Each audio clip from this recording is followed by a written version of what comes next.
আমার নাম পূজা। আমার বাবা খুব দরিদ্র একজন মানুষ।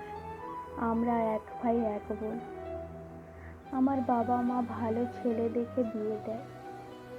আমার হাজবেন্ডরা দুই ভাই, ছোট্ট ফ্যামিলি।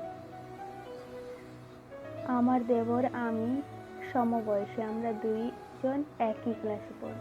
আমি ক্লাস 10-এ ওঠার পর আমার বিয়ে হয়ে যায়। বিয়ের পর আমার হাজবেন্ড চায়নি আমি পড়াশোনা করি।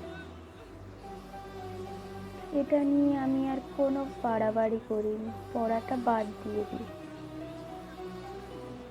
কারণ আমার বর দেশের বাইরে থাকে।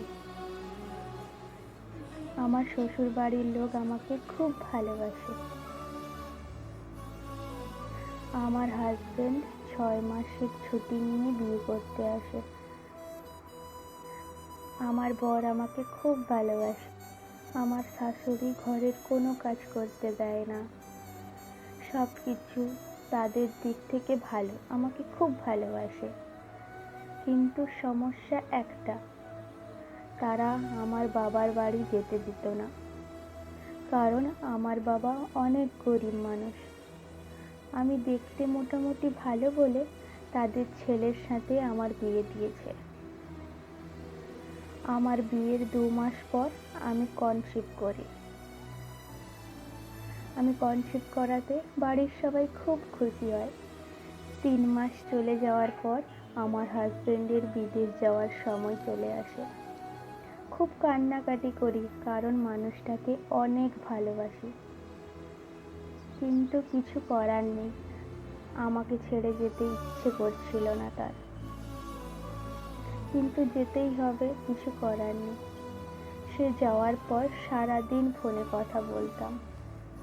সারাদিন আমি কি করলাম, কি খেলাম, সব খবর নেয়।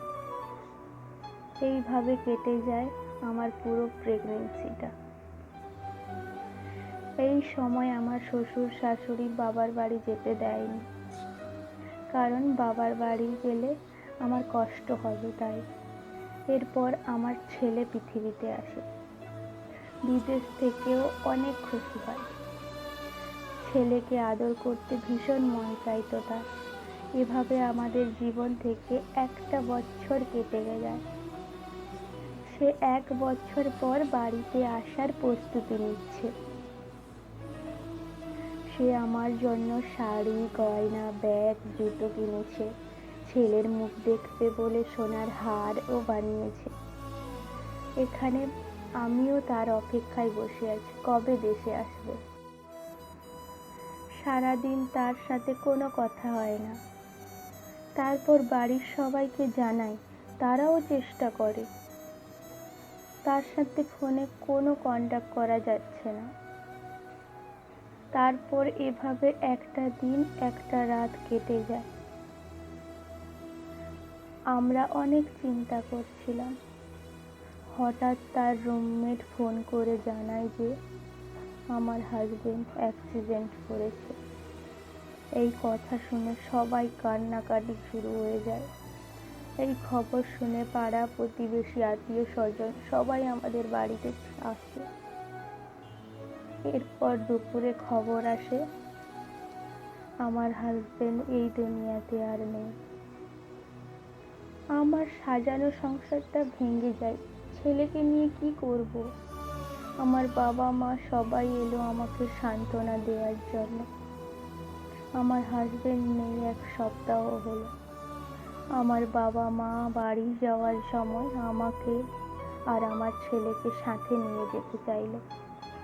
ওই সময় শ্বশুর শাশুড়ি আমার মা বাবার পা ধরে কান্নাকাটি করতে লাগলো। তারা চাইছিল আমি যাতে সেই বাড়িতেই থাকি। আমার হাজবেন্ড মরার পর সবাই বলাবলি করছিল যাতে আমার দেবরের সাথে আমার বিয়ে দেওয়া হয়। আমার শ্বশুর শাশুড়ি এসে আমার বাবা মা এবং আমার কাছে কথাটা জানায়। আমার দেবরকে বিয়ে করে যাতে আমি সেই বাড়িতে থেকে যাই। আমার শ্বশুর শাশুড়িও রাজি ছিল। আমি আমার দেবরকে বিয়ে করতে রাজি ছিলাম না, যাকে আমি আমার ছোট ভাই হিসেবে মানতাম। তাকে কিভাবে হাজবেন্ড হিসেবে মানব?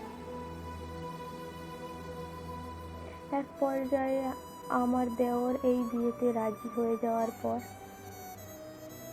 আমার শ্বশুর শাশুড়ি আমার হাত পা ধরতে লাগলো। তারা খুব আমাকে ভালোবাসে। তাদের কথা আর আমার ছেলের কথা ভেবে আমি বিয়ে করতে রাজি হয়ে যাই।